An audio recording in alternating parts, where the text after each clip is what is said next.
Bismillahirrahmanirrahim. Assalamualaikum warahmatullahi wabarakatuh. Teman-teman semuanya, kembali lagi dengan saya Dian Widiantari di YouTube channel ya. Kali ini saya akan mencoba berbagi tentang studi pendahuluan. Bagi teman-teman yang baru mau memulai penelitiannya, baik itu skripsi, tesis, ataupun disertasi, ada manfaatnya ya untuk menyimak video berikut tentang studi pendahuluan. Ya, termasuk bagi teman-teman yang masih galau dengan judul penelitiannya, mungkin ini bisa sedikit membantu gitu ya untuk memperdalam rencana penelitian teman-teman semuanya. Oke. Apa itu studi pendahuluan? Studi pendahuluan ini merupakan tugas awal dari seorang peneliti ya untuk melakukan untuk mencari informasi, memperoleh informasi tentang penelitian yang akan dilakukan. Bisa juga untuk mempertajam arah studi utama. Misalnya kita sudah dapat informasi awal ada program manajemen program parenting ya di TK Darul Hikam. Tapi dari manajemen program parenting itu apanya yang mau kita teliti, apakah pada aspek manajerial keseluruhan dari mulai perencanaan, pengorganisasian, pelaksanaan dan juga pengawasan, ataukah pada aspek perencanaannya saja ataukah pada aspek pengorganisasiannya saja.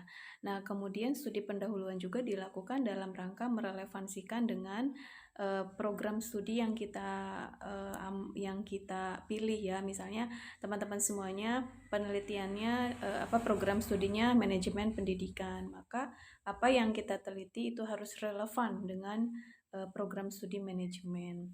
Karena banyak sekali di antara teman-teman kita ya yang belum merelevansikan, atau bukan banyak, ada beberapa yang belum merelevansikan fokus penelitiannya atau masalah penelitiannya relevan dengan manajemen atau tidak.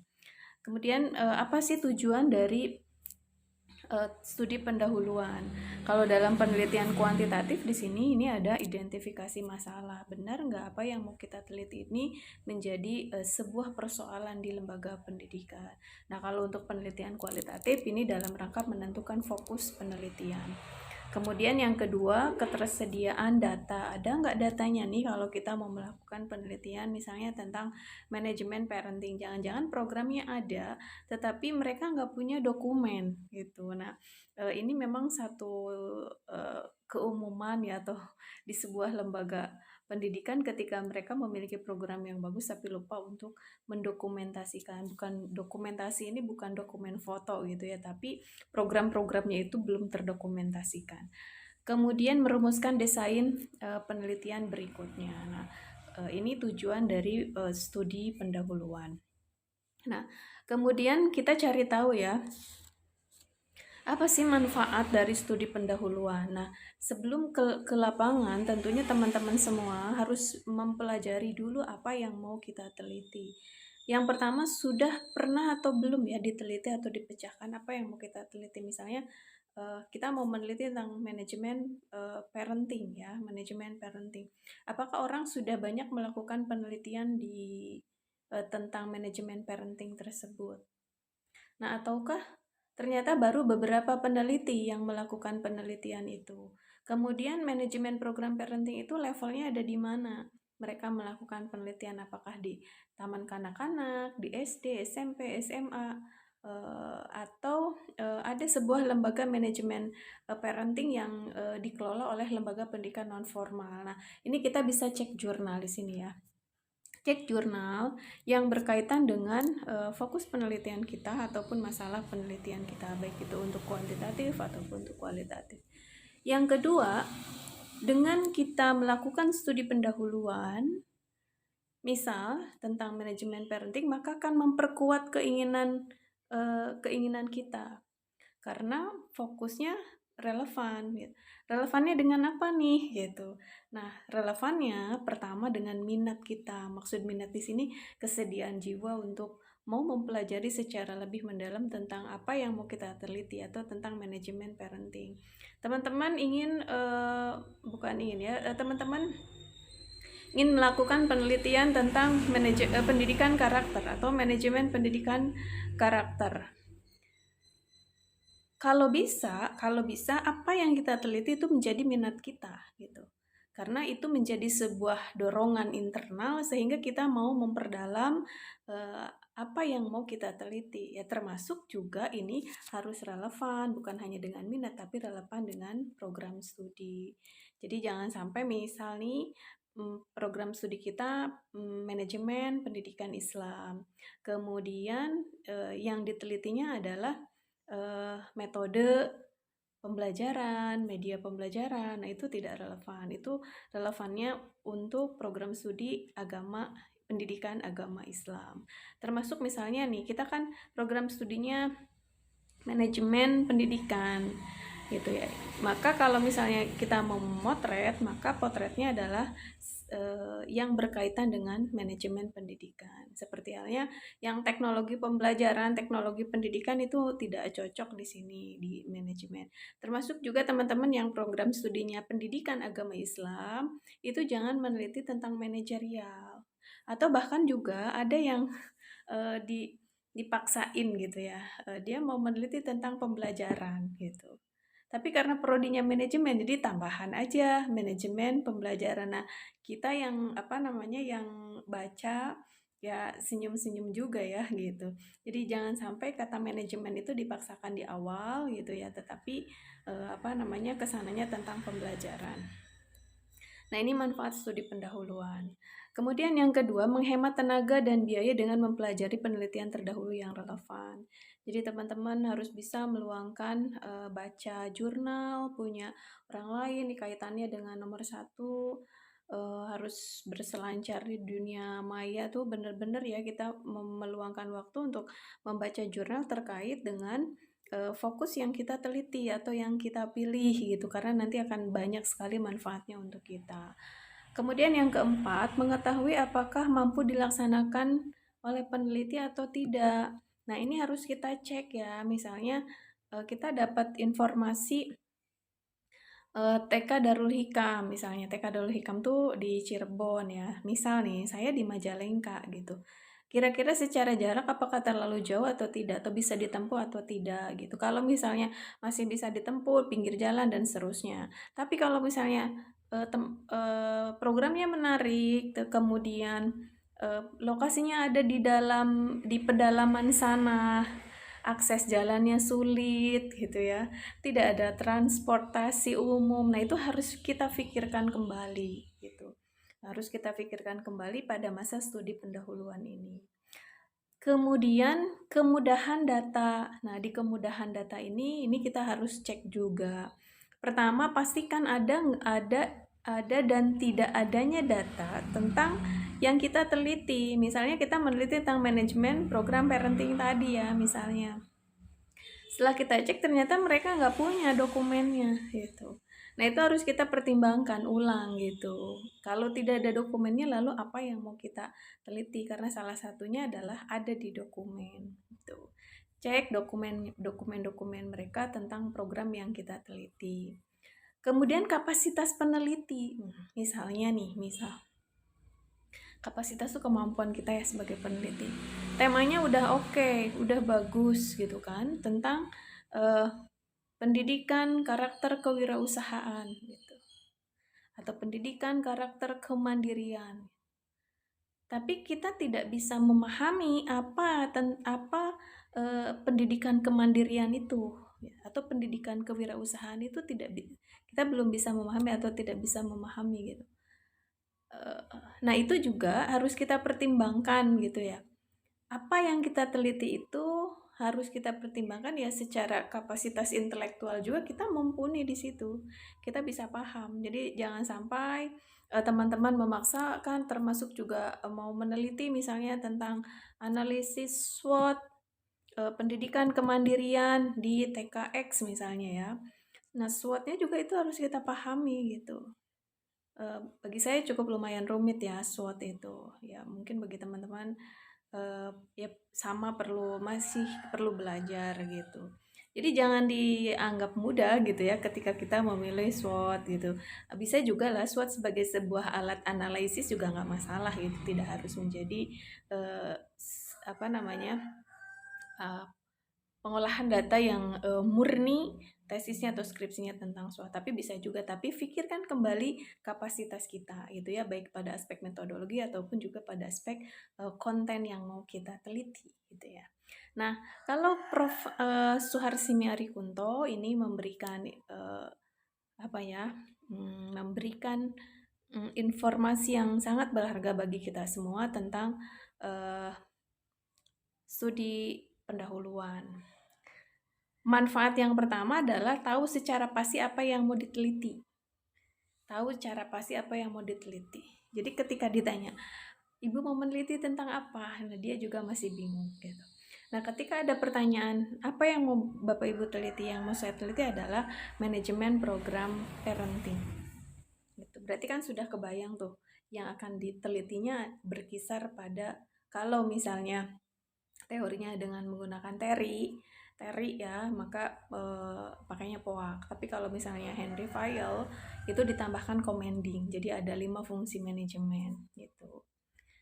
Tahu secara pasti apa yang mau diteliti. Yang mau ditelitinya tuh apa? Oh, manajemen parenting. Oh, pendidikan. Oh, manajemen pendidikan karakter kewirausahaan. Oh, pendidikan karakter kemandirian gitu. Nah, itu harus spesifik secara pasti apa yang mau kita teliti, dan ketika kita bilang atau ketika menjawab meneliti tentang manajemen program parenting, maka di otak kita harus sudah kebayang apa yang mau kita tuangkan dalam bab 1, bab 2, bab 3, dan bab 4 serta bab 5 gitu. Oke. Pada saat kita ditanya tahu secara pasti ya, atau mencari-cari apa yang mau kita teliti, kita sedang menentukan fokus penelitian. Oke, yang kedua, kemudian tahu di mana, kepada siapa informasi diperoleh. Nah, ini harus jangan sampai tempat yang mau kita teliti itu belum kita kunjungi gitu. Tahu di mana, misalnya meneliti tentang manajemen program parenting di TK Darul Hikam. Kita harus tahu TK Darul Hikam tuh adanya di mana, di kecamatan mana, di blok mana gitu, itu harus tahu.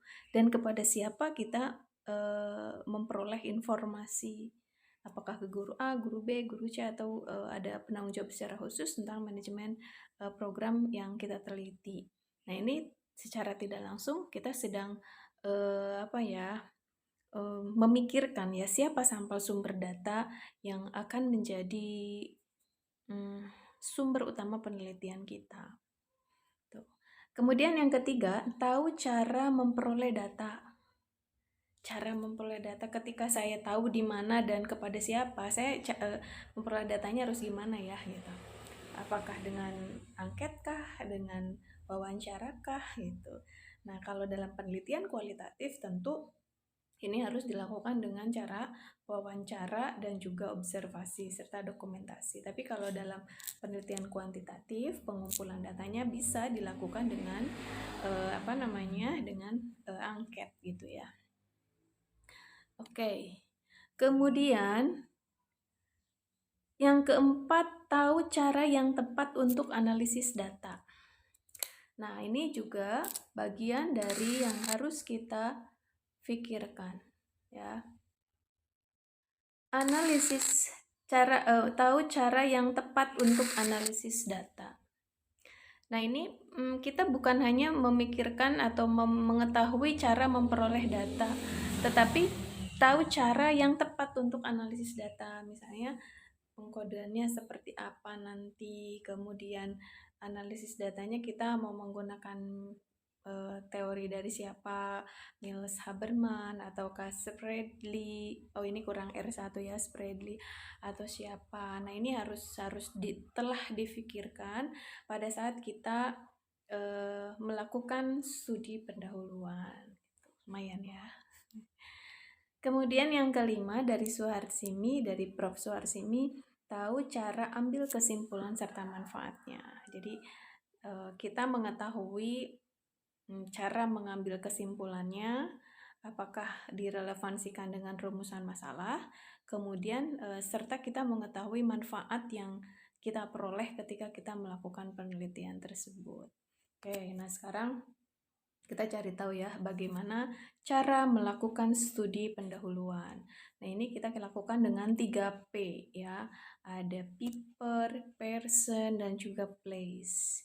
Apa itu paper? Nah, di sini kita melakukan literatur review. Ketika teman-teman sudah mau melakukan penelitian misalnya tentang manajemen parenting, maka kita harus cari tahu jurnal-jurnal yang berkaitan dengan manajemen program parenting.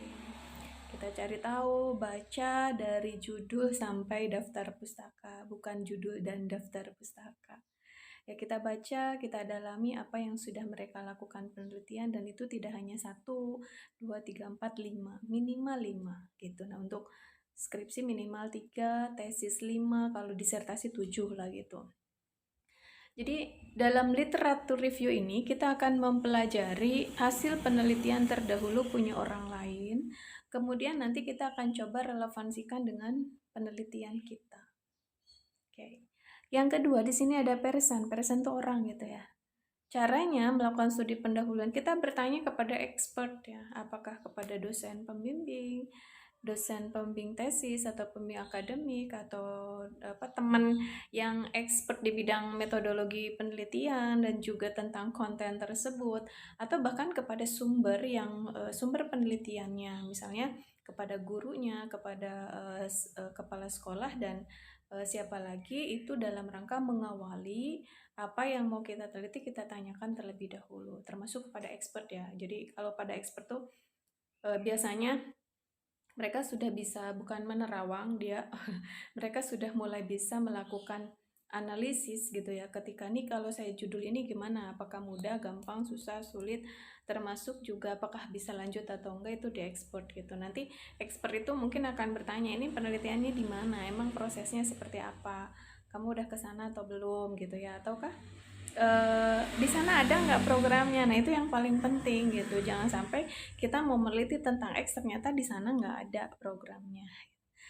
Yang ketiga, studi pendahuluan itu dilakukan dengan cara place. Place ini mengunjungi tempat penelitian. Nah, ini teman-teman semuanya, bagi teman-teman apalagi yang mau melakukan penelitian kualitatif, khususnya studi kasus, apalagi studi fenomenologi, etnografi, baiknya kita melakukan kunjungan secara langsung dengan cara grand tour question dan grand tour observation. Jadi di awal kita melakukan kunjungan awal untuk memastikan apa yang mau kita teliti itu memang ada programnya di situ. Jadi jangan sampai kita melakukan pemilihan fokus penelitian tanpa datang ke lokasi penelitian. Oke teman-teman, bagi teman-teman yang belum punya fokus penelitian, silakan lakukan studi pendahuluan terlebih dahulu. Kemudian baca literatur review, bertanya dengan expert dan juga sumbernya. Kemudian jangan lupa datengin dulu sekolahnya, jangan-jangan dia nggak ngasih izin gitu ya. Oke teman-teman semuanya, itu yang dapat saya share untuk kali ini. Mudah-mudahan bermanfaat. Terima kasih. Assalamualaikum.